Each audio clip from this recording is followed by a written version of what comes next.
মৰমৰ ছাত্ৰ-ছাত্ৰীসকল, আজিৰ ভিডিঅ' ডিছকাছ কৰিম হাফ ইয়াৰলি এক্সামৰ কাৰণে মেথছৰ কিছুমান কমন কুৱেশ্যন যিখিনি আগন্তুক হাফ ইয়াৰলি এক্সামত মোষ্ট ইম্পৰ্টেণ্ট। প্ৰথমে তোমালোকে মেথছৰ হাফ ইয়াৰলি এক্সামৰ চিলেবাছটো চাই লোৱা। এতিয়া আহা আমি ষ্টাৰ্ট কৰোঁ। প্ৰথমে কৰিম ৰিভিজনৰ পাৰ্ট 1 আৰু পাৰ্ট 2। ৰিভিজন 1ত 1 নম্বৰখিনি তোমালোকে ভালদৰে চাই যাবা, ইয়াত MCQ আহিব। পিছত 4 নম্বৰটো ভালদৰে চাবা। পিছত 6 নম্বৰ কুৱেশ্যনটো ভালদৰে চাবা, মোষ্ট ইম্পৰ্টেণ্ট হয়। ৰিভিজন 2ত এইখিনি সিমান ইম্পৰ্টেণ্ট নহয়, C, D আৰু E2 ভালদৰে চাবা, এইখিনি ইম্পৰ্টেণ্ট আছে। পিছত ৰিভিজন 3 ইয়াত 1 নম্বৰ কুৱেশ্যনবিলাক চাবা, ইয়াত MCQ আহিব। 6 নম্বৰটো চাবা, 8 নম্বৰটো চাবা, 11 নম্বৰ কুৱেশ্যনৰ D আৰু E2 ভালদৰে চাবা, মোষ্ট ইম্পৰ্টেণ্ট হয়। পিছত তোমালোকে সূচক আৰু ঘাতখিনি ভালদৰে চাবা, ইয়াৰ পৰা পৰীক্ষাত MCQ আহিব। ৰিভিজন 4ৰ 1 নম্বৰখিনি 1 আৰু 2টো চাবা, 8 নম্বৰ কুৱেশ্যনটো চাবা। ৰিভিজন 5 ইয়াত 1 নম্বৰখিনি তোমালোকে ভালদৰে চাবা। এতিয়া আহিছে উৎপাদক বিশ্লেষণ। উৎপাদক বিশ্লেষণৰ ফৰ্মেটটো তোমালোকে ভালদৰে জানি ল'বা। ইয়াত ৰিভিজন 5ৰ 1 নম্বৰ কুৱেশ্যনখিনি ভালদৰে চাবা, ইয়াৰ পৰা উৎপাদক বিশ্লেষণ আহিব পাৰে, মোষ্ট ইম্পৰ্টেণ্ট। ইয়াত 2 নম্বৰ কুৱেশ্যনটো চাবা, পিছত 5 নম্বৰ কুৱেশ্যনটো ভালদৰে চাবা, মোষ্ট ইম্পৰ্টেণ্ট হয়। এতিয়া আমি চেপ্টাৰ 1 চাম ৰিয়েল নাম্বাৰ। প্ৰথম চেপ্টাৰ বাস্তৱ সংখ্যা ৰিয়েল নাম্বাৰ, ইয়াৰ উপপাদ্য 1.1টো ভালদৰে চাবা। পিছত ইয়াৰ এক্সাম্পল উদাহৰণ 1 2 চাবা, উদাহৰণ 2টো তোমালোকে ভালদৰে চাবা। এতিয়া আহিল অনুশীলনী 1.1, ইয়াৰ 4 নম্বৰ কুৱেশ্যনটো চাবা, 6 নম্বৰ কুৱেশ্যনটো চাবা। পিছত উপপাদ্য 1.2টো ভালদৰে চাবা।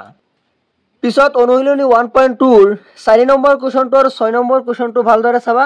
পিছত 8 নম্বৰ 1টো ভালদৰে চাই ল'বা, মোষ্ট ইম্পৰ্টেণ্ট হয়।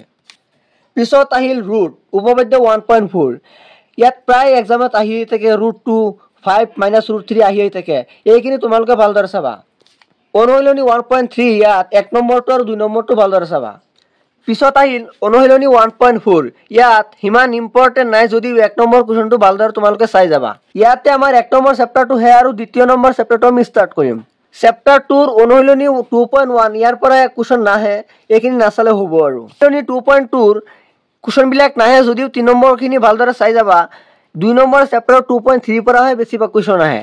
2.3 1 নম্বৰখিনি ভালদৰে চাবা, 3 নম্বৰখিনি ভালদৰে চাবা, 4 নম্বৰটো, 6 নম্বৰটো আৰু 7 নম্বৰটো। চেপ্টাৰ 2ৰ 2.3 পৰাহে বেছিভাগ কুৱেশ্যন আহে। ইয়াতে আমাৰ 2 নম্বৰ চেপ্টাৰটো কমপ্লিট হ'ল। এতিয়া আমি ষ্টাৰ্ট কৰিম চেপ্টাৰ নম্বৰ 3। 3 নম্বৰ চেপ্টাৰৰ উদাহৰণ 3টো ভালদৰে চাবা। পিছত অনুশীলনী 3.1খিনি নৰ্মেলি এক্সামত নাহে। পিছত তোমালোকে এই চাৰ্টখিনি তোমালোকে ভালদৰে মনত ৰাখিবা আৰু এইখিনি ভালদৰে পঢ়ি যাবা আৰু। এতিয়া আহিল অনুশীলনী 3.2, ইয়াৰ 1 নম্বৰ 1টো ভালদৰে চাবা, 2 নম্বৰ 1টো ভালদৰে চাবা আৰু বাকীখিনি চাব নালাগে।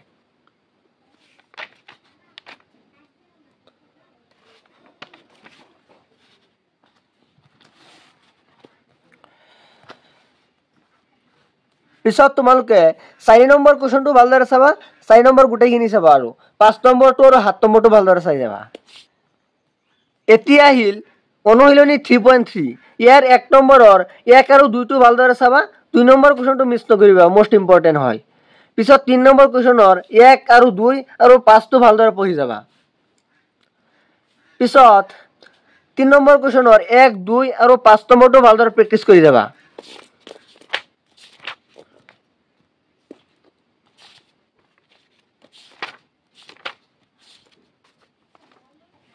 পিছত অনুশীলনী 3.4ৰ 1 নম্বৰৰ 1, 2খিনি ভালদৰে প্ৰেক্টিছ কৰিবা, 2 নম্বৰৰ 1 আৰু 4টো ভালদৰে প্ৰেক্টিছ কৰি যাবা।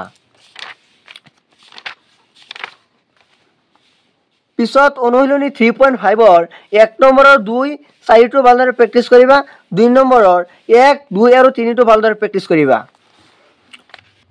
এতিয়া আহিল অনুশীলনী 3.6, 1ৰ 1টো ভালদৰে চাবা, 7টো আৰু 8টো ভালদৰে প্ৰেক্টিছ কৰিবা।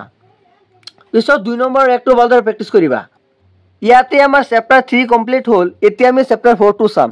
চেপ্টাৰ 4ৰ অনুশীলনী 4.1ৰ 2ৰ 1 নম্বৰটো ভালদৰে প্ৰেক্টিছ কৰিবা, লগতে 2 নম্বৰটো ভালদৰে প্ৰেক্টিছ কৰিবা।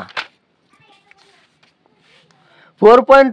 4.2 1 3 4 6 আৰু 9 ভালদৰে প্ৰেক্টিছ কৰিবা 3 4 প্ৰেক্টিছ কৰিবা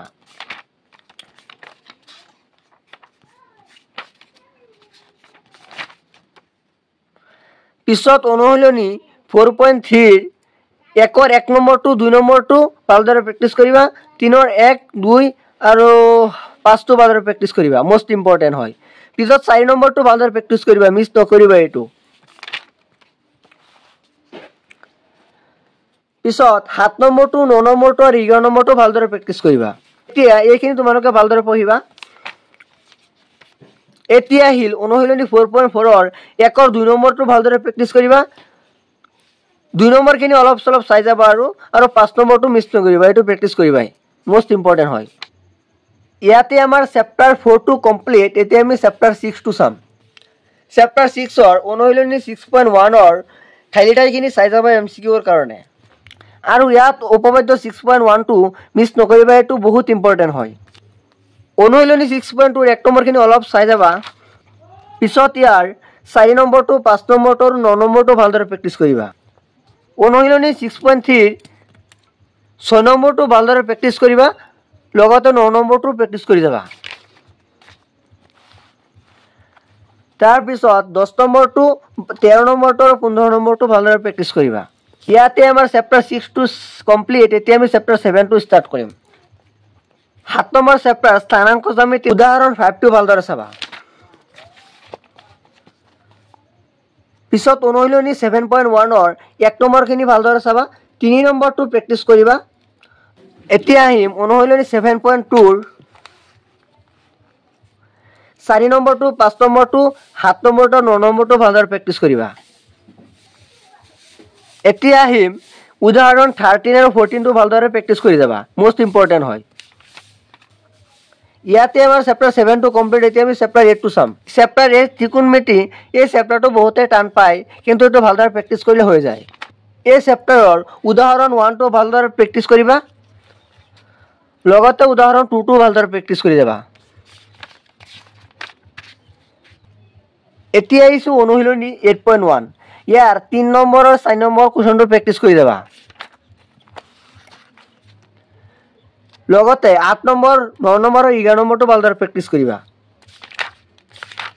তোমালোকে এই চাৰ্টটো ভালদৰে মনত ৰাখিবা ইয়াৰ কাৰণে ট্ৰিক্সও আছে এতিয়া অনুশীলনী 8.2 ৰ 1 নম্বৰ কোৱেশ্চনৰ 4 নম্বৰটো আৰু 5 নম্বৰটো ভালদৰে প্ৰেক্টিছ কৰিবা 2 নম্বৰ কোৱেশ্চনৰ গুটেইখিনি ভালদৰে প্ৰেক্টিছ কৰিবা এমসিকিউৰ কাৰণে 3 নম্বৰ কোৱেশ্চনৰ 1 টো ভালদৰে প্ৰেক্টিছ কৰিবা লগতে 2 নম্বৰটো 4 নম্বৰটো অলপ চলপ চাই যাবা আৰু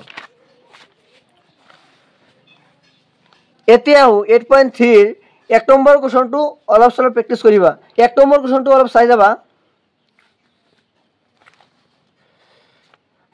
পিছত 4 আৰু 6 টো ভালদৰে প্ৰেক্টিছ কৰিবা 8 নম্বৰৰ 1 আৰু 3 টো ভালদৰে প্ৰেক্টিছ কৰিবা ইয়াতে আমাৰ 8 নম্বৰ চেপ্টাৰটো কমপ্লিট হ'ল যিখিনি তোমালোকক ইম্পৰ্টেন্ট দিছো এইখিনি কেতিয়াও মিছ নকৰিবা আৰু এইখিনি ভালদৰে প্ৰেক্টিছ কৰিলে তোমালোকৰ ভাল নম্বৰ এটা পাই যাবা যদি এই ভিডিওটো ভাল লাগিছে তেনেহলে ভিডিওটো লাইক কৰি বন্ধু বান্ধৱক শেয়াৰ কৰি দিবা লগতে কমেন্ট কৰিবা আৰু বাকিখিনি এই চেপ্টাৰ যদি কমেন্ট লাগে কৈ দিবা